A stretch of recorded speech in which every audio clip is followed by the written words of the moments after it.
Union tribal welfare minister বা cock সাকা minister থেকে আমরা কিনিও কক সাও যে বাহাই খাইলে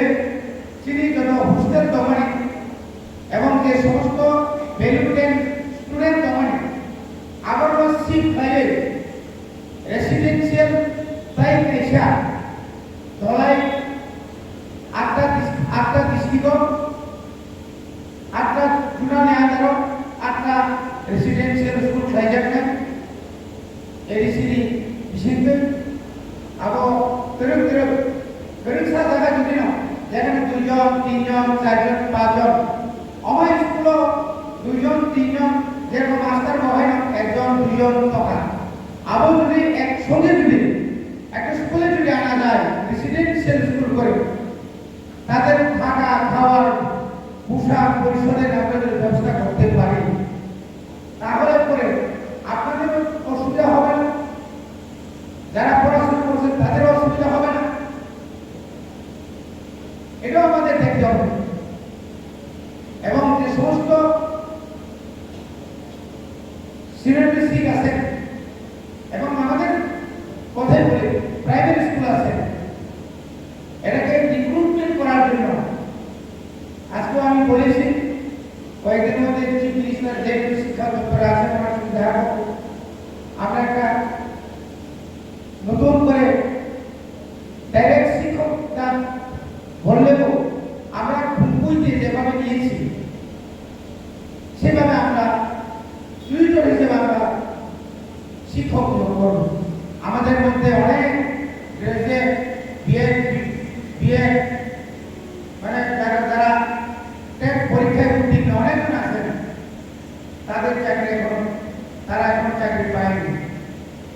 তাদের মধ্যে আমরা কি করে চাকরি দেওয়া যায় এটা আমরা ব্যবস্থা করছি এবং আমাদের যে ত্রিপুরা রাজ্যের 19 দফা জনজাতির মধ্যে কবরক ডিপার্টমেন্ট ছিল এডুকেশনের কবরক আমি আসার পরে কবরক এন্ড আদার্স ইন্ডিজিনাস ল্যাঙ্গুয়েজ আমার মন আছে চাকমা আছে লুসাই আছে আলামপুরি আছে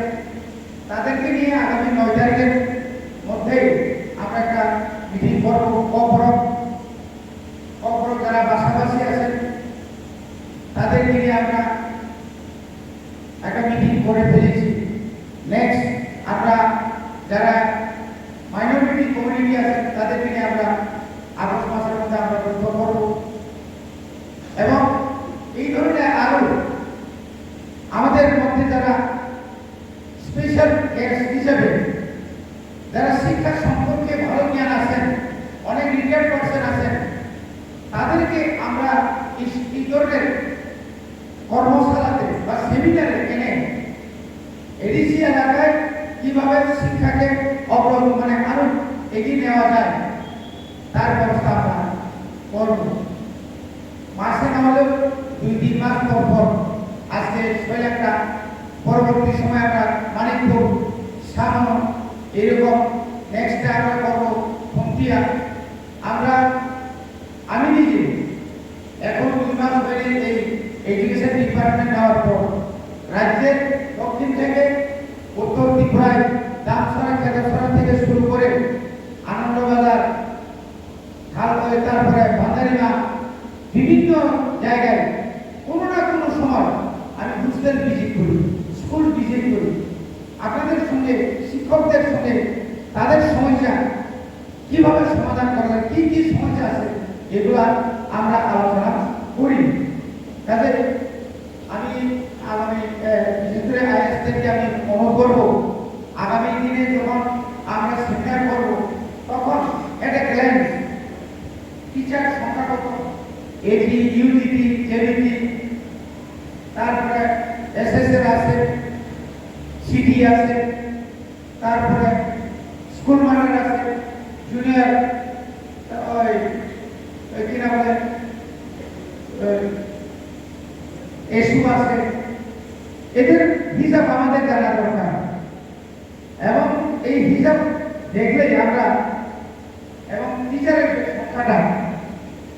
এই টিচারের সংখ্যার উপরে আমরা আগামী দিনে আমি বড় ধরনের একটা লিস্ট আমি ঠিক করেছি যে মিনিমাম আগামী সেপ্টেম্বরের অথবা আগস্টের লাস্ট দিকে 200 জনের একটা টিম, আগে 3 বছর ছিল, 3 বছর পর্যন্ত থাকতে হবে,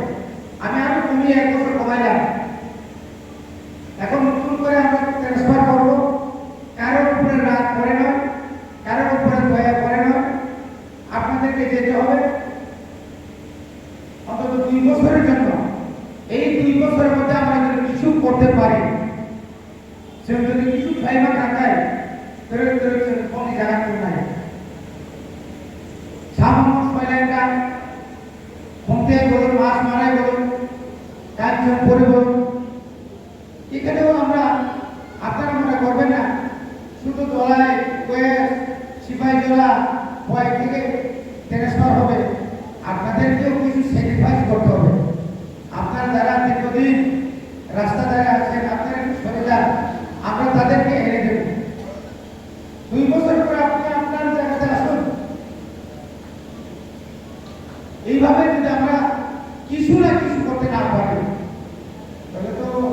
আর কবে করবেন আপনারা? আমরাও তো চেষ্টা চালিয়ে যাচ্ছি আপনাদের জন্য। আনসার নামে বসে তাবুক সৈলেন আইএস অর জায়গা কেন তলাই রকম সে কিসে বেশি করে হয় ভিজুয়াল যে সদরনি ফাইনাল খোয়াইনি final ini yang ompini ini yang terjadi pada korban kita kisah cara terjadi korban asal faham je nak ke agina kisah berat makanya অনেক অতিরিক্ত অনেক শিক্ষক প্রধান শিক্ষক আছেন, দীর্ঘ প্রায় 10-12-15 বছর আছেন, তাদেরকে কোথাও তো আমরা চিন্তা করতে হবে। অনেক শিক্ষকরা এদের মধ্যে আপনাদের মধ্যে যারা একদম দীর্ঘ বছর ভিতরে আছেন তাদেরকে সামনে আনাতে প্রোগ্রাম দিতে হবে। আমি বাইরে আমি কালেকশন করেছি, এখানে কোনো নেতা অনেকে নেতারা মনে করে আপনারা ঠিক আছে আরে বদলে নীতি নিয়ে আপনাদের সঙ্গে আলোচনা আমরা করি, কিন্তু নেতার নাম নিয়ে স্কুল ফাঁকি দেওয়া এটা তো কোনো মতে এটাকে আমরা প্রকাশ করবো না। অনেক জায়গায় মুখা আরে আর নেতা সিপিএমের আমলে বিজেপির আমলে কথা না বলে আইএনপির আমলে আইপিএফের আমলে আরে এইভাবে দুনিয়া আরে ডিউটি প্রয়োগ করে যে নেতা যে কোনো নেতা আপনি সিপিএম করেন বিজেপি করেন চেষ্টা করেন, কিন্তু স্কুলে যাবেন না,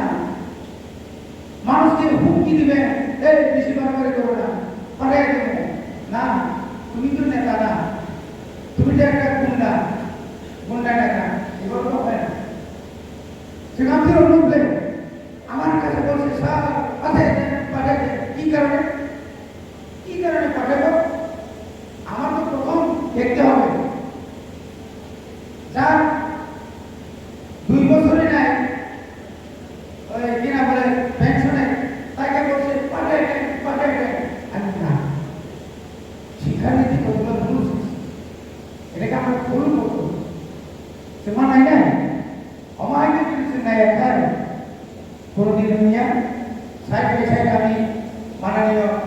জেডি সাহেব আছেন, ইন্সপেক্টর সাহেব আছেন, প্রত্যেকটা প্রাইভেট স্কুলে আপনারা পরিদর্শন করবেন। প্রাইভেট স্কুলের কতগুলো নিয়ম, এই নিয়মগুলো ওনারা মানছেন কিনা এটা আমাদের দেখার দরকার। আমার নিজস্ব একটা প্রাইভেট স্কুল আছে, আমি যখন এমএলএ ছিলাম আমি একটা স্কুল খুলেছিলাম, মাত্র 7 জন